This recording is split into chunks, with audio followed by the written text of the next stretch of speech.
திருவாரூரில் போக்குவரத்து காவலர்கள் அப்பாவி மக்களுக்கு மட்டும் அபராதம் விதிப்பதாக விவசாயி ஒருவர் வெளியிட்டுள்ள வீடியோ வேகமாக பரவி வருகிறது.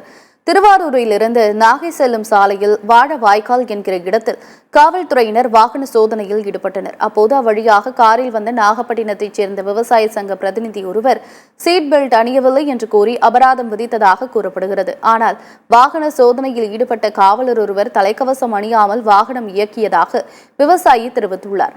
காவல்துறை என்பதால் பாரபட்சம் காட்டப்படுவதாகவும் இதுகுறித்து மாவட்ட ஆட்சியர் நடவடிக்கை எடுக்க வேண்டும் என்றும் கோரிக்கை விடுத்துள்ளார். திருவாரூர் மாவட்டத்தில் 3 காவல்துறை நண்பர்கள் அருகே இருக்கக்கூடிய வாகனங்களுக்கு ஹெல்மெட் போடாதவங்க, ஷீட் பெல்ட் போடாதவங்க, அவங்க மேலாம் வழக்கு போட்டுட்டு இந்த கிளம்புறாங்க பாருங்க. அவங்க மேலாம் வழக்கு போட்டிருக்காங்க. வண்டி நம்பர் நல்லா பார்த்துக்குங்க. வழக்கு போட்டுட்டு அதுக்கப்புறம் காவல்துறை நண்பர் அவரே ஹெல்மெட் போடாமல் போயிட்டுருக்காரு. இதுதான் திருவாரூர் மாவட்டத்தில் நடக்குது.